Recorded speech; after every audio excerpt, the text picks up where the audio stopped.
Ustadz Adi Hidayat yang seperti ini. Maka turunlah surat musik, surah ke-26 Asy-Syu'ara, para pemusik, para penyair.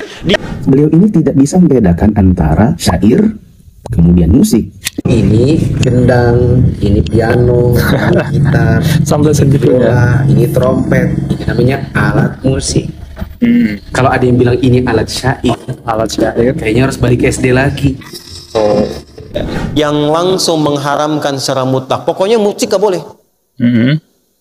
Gak boleh, haram hukumnya. Udah gitu handphonenya bunyi, tang ting tung ting tang ting tung tang ting tung.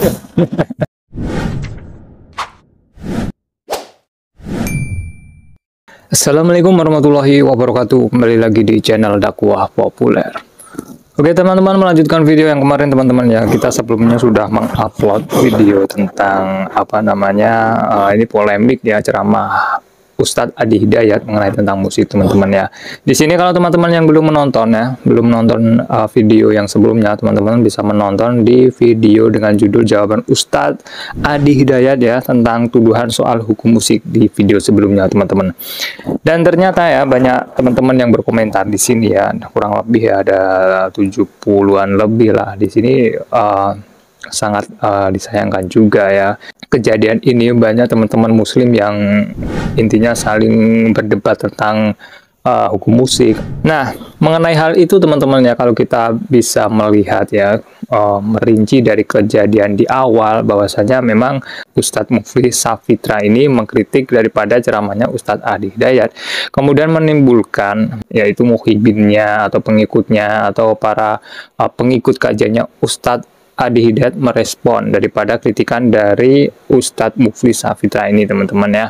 Kalau kita melihat dari komentar-komentar dari video sebelum yang sudah saya upload teman-teman ya, bahwasanya banyak teman-teman yang salah paham juga hukum tentang musiknya, tetapi yang dipermasalahkan adalah tentang surat Asy-Syu'ara yang diartikan sebagai surat pemusik teman-teman, dan juga sahabat daripada Rasulullah ada yang menyandang sebagai pemusik atau musisi teman-teman. Ini yang menjadi titik daripada kerucut permasalahan tersebut teman-teman.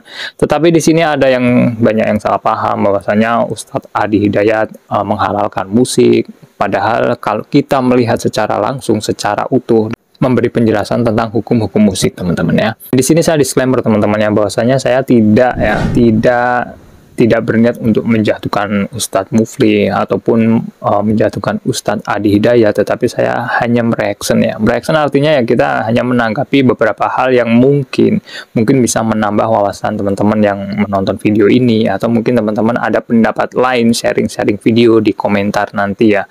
Oke, tidak panjang lebar, kita akan menyaksikan daripada titik awal ya video, dimana nanti kita akan melihat kritikan dari Ustadz Mufli ini kepada Ustadz Adi Hidayat. Kita akan melihat secara utuhnya, kemudian nanti kita akan mereactionnya teman-teman ya. Video yang beredar tentang Ustadz Adi Hidayat yang seperti ini. Maka turunlah surat musik, surah ke-26 Asy-Syu'ara, para pemusik, para penyair. Tahukah engkau para pemusik itu? Maka muncullah kemudian orang-orang seperti Hasan bin Thabit. Dia keluarkan syair Islami dan diangkat oleh Nabi menjadi syairun Nabi, pemusik di samping Nabi. Semoga ini bisa menjadi pembanding dan semoga teman-teman tidak mudah terpengaruh dengan apa yang beliau sampaikan tentang musik ini. Pertama, beliau ini sampai sejauh ini belum juga mengubah cara berdalilnya. Emang berdalilnya beliau ini banyaknya dicocokologi, dipaksakan, tidak berlandaskan manhaj salafus saleh, tidak menyandarkan pemahamannya kepada para ulama yang mu'tabar, para ulama yang memang betul-betul ahli tafsir. Coba yang pertama, siapa ulama ahli tafsir yang mengatakan surat Asy-Syu'ara surat musik? Ada nggak di antara ulama di zaman dahulu mengatakan demikian? Jangan-jangan ini memang produk beliau sendiri, keluar dari kantong pribadi dengan mudahnya disebarkan kepada kaum muslimin. Yang kedua, beliau ini tidak bisa membedakan antara syair kemudian musik. Ini gendang, ini piano, ini gitar, sampai segitunya. Ini trompet, ini namanya alat musik. Kalau ada yang bilang ini alat syair, kayaknya harus balik ke SD lagi. Yang langsung mengharamkan secara mutlak. Pokoknya musik gak boleh. Gak boleh, haram hukumnya. Udah gitu handphonenya bunyi, tang ting tung ting tang ting tung tang ting tung. Jadi jemari ini kadang-kadang lebih cepat daripada otak, sehingga kurang bisa jernih dalam melihat sebagian masalah. Yang dipertanyakan itu adalah Anda ngomong surat musik itu, mana ulama yang mendahului Anda dalam berbicara tentangnya? Kok Anda lancang gitu loh berbicara masalah agama yang Anda nggak punya ulama mu'tabar yang mendahului Anda? Kalau soal musiknya mah sudah lewat. Dikasih tahu ribuan kali juga Anda kalau memang kekeh dengan pendapat yang lemah, selesai. Kita nggak akan maksa untuk orang memilih pendapat yang lebih rojih dan meninggalkan yang marjuh. Yang kami pertanyakan adalah mana ulama yang mendahului Anda dalam masalah ini. Anda menjawabnya dengan hukum musik. Harusnya tuh kalau salah ya salah aja. Tinggal minta maaf, simple. Wahai masyarakat, saya mohon maaf, saya salah. Kalau salah, Selesai. salah aja. Tapi sudahlah. Kan memang sudah kebiasaan. Bikin salah, tapi setelah itu berperan jadi korban. Ustadz Haji Hidayat, sebagaimana teman-teman lihat di dalam video beliau yang kemarin, beliau menjatuhkan kami dari sisi hal yang tidak esensial dari kritikan kami. Kata beliau, kami tidak ingin berbantah-bantahan dan tidak mau menanggapi, kami tidak mau ramai-ramai. Jangan saling membantah, lelah nanti seperti itu. Habis waktunya, lupa anak belum mandi, ya, lupa kemudian kita harus menata yang lain-lain. Cuma pertanyaan saya, kok sempat-sempatnya skripsi saya di print bahkan dijadikan satu bendel lalu dibawa ke masjid, begitu beratnya padahal untuk dibawa lalu kemudian ditunjukkan. Nah, yang motong video saya itu bukan dari pelajaran yang belajarnya itu dari latar belakang agama, itu alumni teknik industri. Teknik industri. Ini saya punya skripsinya. Berarti kan sebenarnya bukan hanya untuk tidak mau berbantah-bantahan, tapi memang ada tujuan khusus, ada indikasi khusus ketika skripsi S1 kami harus di print. Kemudian kami diceritakan panjang lebar seolah-olah beliau tahu tentang kami. Alumni UII masuk di UII. Ya, kemudian 27 Februari 2007 itu sidang skripsi. Ini jurusan teknik industri masih ada nih, tugas akhirnya di saya. Tulis catatannya. Lalu pulang ke daerahnya, saya nggak usah sebut, jadi PNS. Gitu. Di PNS, ayahnya kan juga suka ngajar, suka berkhutbah, ikut-ikut khutbah dan sebagainya. Lalu umrah 2010 pulang dapat tugas belajar ke Saudi. Ya, di King Saud University. Nah, di King Saud ini bukan jurusan agama, engineering juga. Katanya jangan menilai orang ketika tidak tahu. Nah, Ustadz Adi ini tidak kenal saya. Beliau tidak tahu perjalanan menuntut ilmu saya. Tapi dibahas mulai dari saya lulus 2007, lalu kemudian ini, kemudian umroh, lalu kemudian ikut bapak saya, bla bla bla. Berarti kan Ustadz Adi ini menilai kami dari sisi yang sebenarnya beliau juga tidak tahu. Kemudian kata Ustadz Adi, kami tidak mau menghina. Jadi, tapi kita tidak boleh mencela. Antum pun jangan mencela. Tidak boleh. Saya kira dalam satu kajian subuh kemarin 2 atau 3 kali boleh mengulangi. Kita tidak boleh menghina, kita jangan menghina, antum juga jangan menghina. Tapi perbuatan beliau sebenarnya adalah bentuk penghinaan. Karena beliau punya kata-kata, ini cuma S1, teknik industri. S2-nya pun di Saudi, hanya industri. Tapi kan jadi ustadz. Nah, di King Saudi bukan jurusan agama, engineering juga. Tapi kan jadi ustadz. Sebenarnya adalah bentuk penghinaan dan cara menjatuhkan yang curang. Sebagaimana dalam hadis tadi, jika dia berselisih, kemudian dia berbuat curang. Tapi saya juga tidak heran ketika beliau kemarin melakukannya dalam kajian. Karena ini bukan pertama kali beliau melakukannya. Saat kemarin beliau melakukannya di kajian, saya betul-betul demi Allah, saya itu hanya tersenyum lebar. Saya bilang, ya Allah, kenapa beliau lakukan lagi? Pada di 2017 saya sudah kritik buku beliau, ini bukunya, MTKE, yang di dalamnya beberapa kali beliau itu offside, keluar dari jalur diskusi dan mendivert orang untuk melakukan hal-hal yang sifatnya adalah penghinaan, bahkan tuduhan. Ini saya pernah masukkan dalam artikel saya tahun 2017. Ya, buku ini ketika saya bantah di 2017, saya tanyakan, mengapa beliau harus membuat isu seolah-olah Ustadz Firanda itu pembohong? Di bagian ini, halaman 104, beliau katakan lebih penting lagi Ustadz Firanda ini harus menjelaskan di mana sesungguhnya dia berada di tanggal 4 April 2017. Apakah di Madinah atau di Jakarta? Semoga tidak ada 2 Firanda dalam waktu yang bersamaan. Padahal teman-teman yang dirahmati Allah, Ustadz Firanda, pertama, orang yang memang mobile, kadang di Jakarta, kadang di Madinah. Yang kedua, kalaupun di saat itu beliau tidak sedang mobile, beliau berada di Jakarta, tapi admin beliau itu ada di Madinah. Ya, karena yang mengelola website beliau ada di Madinah. Sehingga tidak ada masalah dan tidak perlu mendivert orang untuk seolah-olah mengatakan Ustadz Firanda ini berdusta, yaitu postingnya di mana, ngakunya di mana. Oke teman-teman, jadi kita udah menyimak ya video ya mengenai asal mula daripada kritikan dari Ustadz Muflih ini kepada Ustadz Adi Hidayat ya. Kalau kita bisa menyimpulkan ini malah justru sepertinya malah saling sindir menyindir ya. Kita bisa melihat dari video tersebut teman-teman, atau kita ulang saja ya, nanti kita akan langsung reaction ya teman-teman ya. Saya mau nanggapin video yang beredar tentang Ustadz Adi Hidayat dari video awal maka ini. Turunlah surat musik, surah ke-26 Asy-Syu'ara, para pemusik, para penyair. Gini juga ya. Tahukah engkau para pemusik itu? Maka muncullah kemudian orang-orang seperti Hasan bin Thabit. Dia keluarkan ini syair, syair Islami dan diangkat oleh Nabi menjadi syairun Nabi, pemusik di samping Nabi. Semoga ini bisa menjadi pembanding dan semoga teman-teman tidak mudah. Nah, kita stop dulu. Jadi inti permasalahan dari video tersebut yaitu ceramahnya Ustadz Adi Hidayat mengatakan bahwasanya ada Sairun Nabi gitu kan, pemusik ya di samping Nabi gitu, sahabat Nabi ini yang menjadi masalah, dan juga surat Asy-Syu'ara ini diartikan sebagai surat pemusik. Kemudian kita lanjut teman-teman. Sudah terpengaruh dengan apa yang beliau sampaikan tentang musik ini. Pertama, beliau ini sampai sejauh ini belum juga mengubah cara berdalilnya. Emang berdalilnya beliau ini banyaknya dicocokologi, dipaksakan, tidak berlandaskan manhaj salafus saleh, tidak menyandarkan pemahamannya kepada para ulama yang mu'tabar. Oke, kita komentari juga ya. Ini Ustadz Muflik ini menyimpulkan bahwasanya apa yang disampaikan oleh Ustadz Adi Hidayat ini kebanyakan cocologi ya. Cocologi artinya tidak berdasarkan dengan pandangan para ulama gitu kan, alias mungkin mencocokkan daripada dalil-dalil gitu kan yang mungkin tidak sesuai dengan para ulama gitu kan. Ini menurut pendapat Ustadz Muflik teman-teman. Jadi yang dikatakan adalah cocokologi ya, saling mencocokkan gitu aja.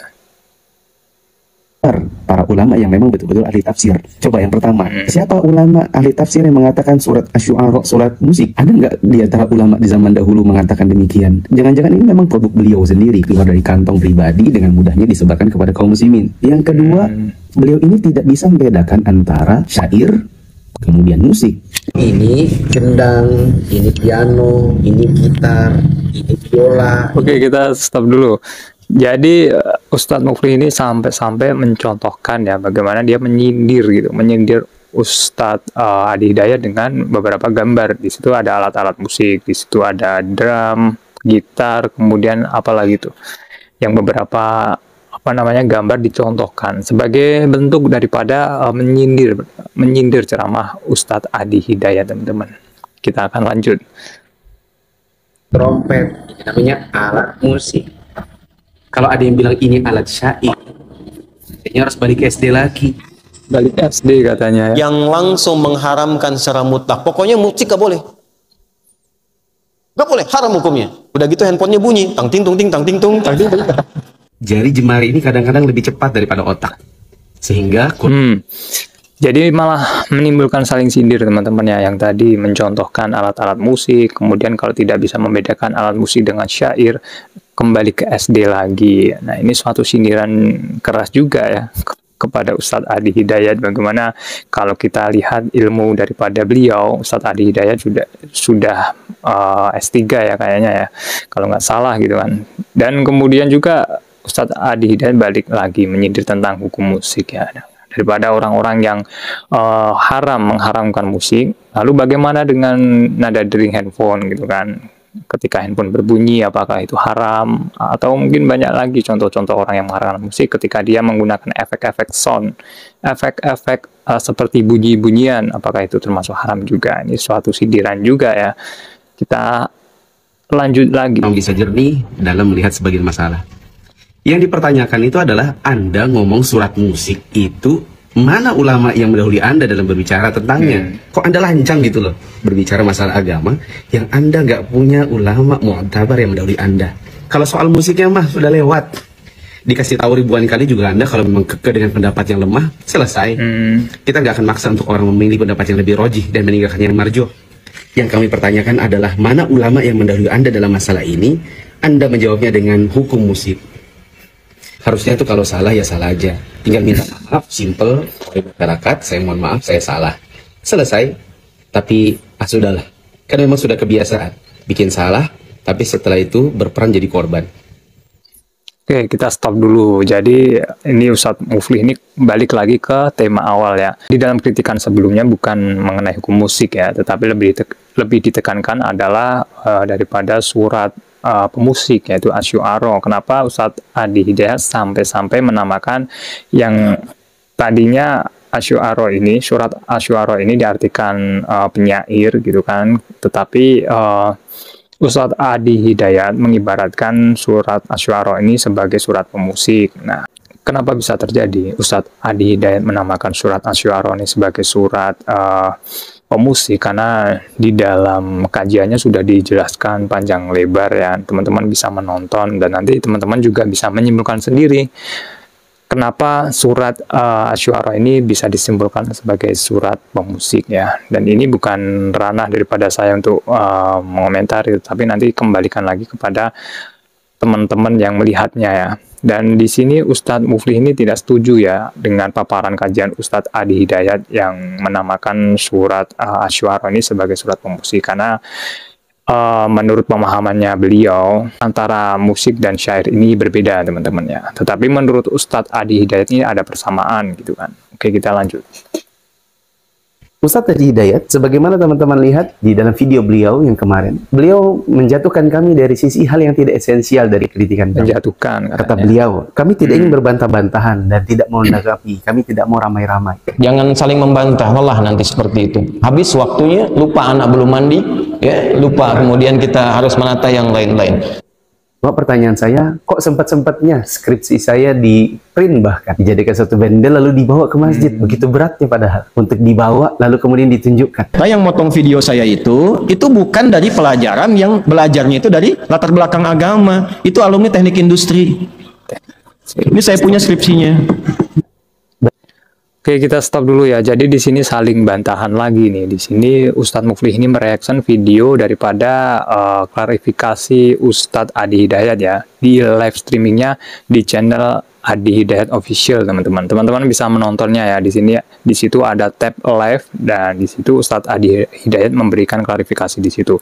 Nah, di situ Ustadz Muflih ini mereactionnya, teman-teman ya, dan kemudian melihat bahwasannya Ustadz Adi Hidayat ini membawa mungkin kopiannya skripsi S1-nya daripada Ustadz Muflih. Tetapi di situ kita bisa melihat ya, Ustadz Adi Hidayat tidak menyebutkan ya nama daripada Ustadz Muflih. Tetapi memang kalau kita perhatikan ya merujuk daripada Ustadz Muflih, karena skripsinya teknik industri yang ditunjukkan adalah mungkin Ustadz Muflih, teman-teman ya. Dan kemudian selanjutnya adalah tanggapan dari Ustadz Muflih ini tidak selayaknya. Kalau memang esensinya membahas surat Asy-Syu'ara, kenapa dia membawa pribadi gitu, teman-teman ya, membawa pribadi seperti skripsinya, kemudian dia menyinggung S1 teknik industri, teman-teman ya. Tapi kalau kita balik lagi ya, kita tarik dari awal tadi ya, memang Ustadz Muflih aja juga menyinggung daripada langsung menyebut secara terang-terangan, yaitu Ustadz Adi Hidayat ya. Kalau memang Ustadz Adi Hidayat melakukan kesalahan, yang aku salah saja. Dan ini malah saling berbenturan nih teman-teman ya, kalau kita melihat kedua video Ustadz ini ya, yang saling mengkritisi, saling mengkritik. Berarti kan sebenarnya bukan hanya untuk tidak mau berbantah-bantahan, tapi memang ada tujuan khusus, ada indikasi khusus ketika skripsi S1 kami harus di print. Kemudian kami diceritakan panjang lebar seolah-olah beliau tahu tentang kami. Alumni UII masuk di UII. Ya, kemudian 27 Februari 2007 itu sidang skripsi. Ini jurusan teknik industri masih ada nih, tugas akhirnya di saya. Tulis catatannya. Lalu pulang ke daerahnya, saya nggak usah sebut, jadi PNS. Itu di PNS, ayahnya kan juga suka ngajar, suka berkhutbah, ikut-ikut khutbah dan sebagainya. Lalu umrah 2010 pulang, dapat tugas belajar ke Saudi. Ya, di King Saud University. Nah, di King Saud ini bukan jurusan agama, engineering juga. Katanya jangan menilai orang ketika tidak tahu. Nah, Ustadz Adi Hidayat ini tidak kenal saya. Beliau tidak tahu perjalanan menuntut ilmu saya. Tapi dibahas mulai dari saya lulus 2007, lalu kemudian ini, kemudian umroh, lalu kemudian ikut bapak saya, bla bla bla. Berarti kan Ustadz Adi Hidayat ini menilai kami dari sisi yang sebenarnya beliau juga tidak tahu. Kemudian kata Ustadz Adi Hidayat, kami tidak mau menghina. Jadi, tapi kita tidak boleh mencela. Antum pun jangan mencela. Nggak boleh. Saya kira dalam satu kajian subuh kemarin 2 atau 3 kali beliau mengulangi, kita tidak boleh menghina, kita jangan menghina, antum juga jangan menghina. Tapi perbuatan beliau sebenarnya adalah bentuk penghinaan, karena beliau punya kata-kata ini cuma S1 teknik industri, S2-nya pun di Saudi hanya industri, tapi kan jadi ustadz. Nah, di King Saudi bukan jurusan agama, engineering juga, tapi kan jadi ustadz. Sebenarnya adalah bentuk penghinaan dan cara menjatuhkan yang curang, sebagaimana dalam hadis tadi, jika dia berselisih kemudian dia berbuat curang. Tapi saya juga tidak heran ketika beliau kemarin melakukannya dalam kajian. Karena ini bukan pertama kali beliau melakukannya. Saat kemarin beliau melakukannya di kajian, saya betul-betul demi Allah, saya itu hanya tersenyum lebar. Saya bilang, ya Allah, kenapa beliau lakukan lagi? Pada di 2017 saya sudah kritik buku beliau, ini bukunya, MTKE, yang di dalamnya beberapa kali beliau itu offside, keluar dari jalur diskusi dan mendivert orang untuk melakukan hal-hal yang sifatnya adalah penghinaan, bahkan tuduhan. Ini saya pernah masukkan dalam artikel saya tahun 2017. Ya, buku ini ketika saya bantah di 2017, saya tanyakan, mengapa beliau harus membuat isu seolah-olah Ustadz Firanda itu pembohong? Di bagian ini, halaman 104. Beliau katakan, lebih penting lagi Ustadz Firanda ini harus menjelaskan di mana sesungguhnya dia berada di tanggal 4 April 2017. Apakah di Madinah atau di Jakarta? Semoga tidak ada dua Firanda dalam waktu yang bersamaan. Dua Firanda. Padahal teman-teman yang dirahmati Allah, Ustadz Firanda, pertama, orang yang memang mobile, kadang di Jakarta, kadang di Madinah. Yang kedua, kalaupun di saat itu beliau tidak sedang mobile. Oke, kita stop teman-teman ya. Jadi memang tidak ada pangkal ujungnya ya kalau diteruskan seperti ini ya teman-teman. Bahkan nantinya malah membuat para muhibinnya Ustadz Adi Hidayat atau mungkin para pendengar ceramahnya Ustadz Muflik ini menjadi kontroversial sendiri ya, malah saling menimbulkan kontroversi teman-teman ya. Buktinya saya mengupload video sebelumnya ini banyak kontroversial juga di komentar-komentar, ada yang membela Ustadz Adi Hidayat, ada yang salah paham tentang musik malahan. Nah ini sangat disayangkan sekali kalau memang para ustadznya saja saling istilahnya bukan bertabayun tetapi malah saling sindir menyindir. Alangkah baiknya kalau memang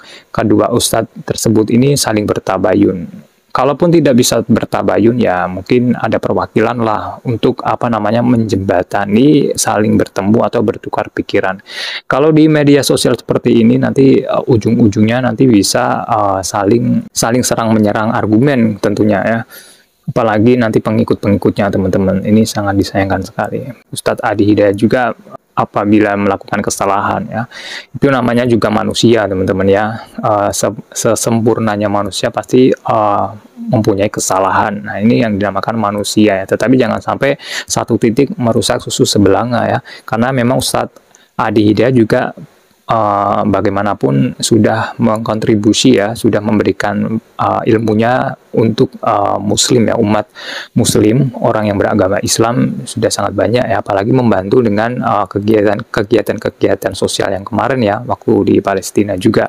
Kemudian kalau menanggapi tentang Ustadz Muflih ini ya, dia juga orang yang berilmu pastinya ya, mempunyai argumen-argumen tersendiri ya, dengan pemahaman-pemahamannya tersendiri, dan ini sangat disayangkan kalau saling serang menyerang di media sosial seperti ini teman-teman ya. Nah mungkin menurut teman-teman bagaimana sebaiknya nih kedua ustadz ini ya, dan mungkin kita doakan saja ya semoga cepat bertabayun dan menjadi damai ya, menjadi damai, dan kedua pemahaman ini bisa diklarifikasi dengan baik lah ya, dengan adanya titik temu yang baik gitu teman-teman ya. Oke, mungkin itu saja teman-teman, dan nantikan video selanjutnya teman-teman, dan jangan lupa untuk subscribe, tekan tombol loncengnya agar teman-teman bisa mendapatkan notifikasi terbaru dari channel Dakwah Populer. Akhirul kalam, wassalamualaikum warahmatullahi wabarakatuh.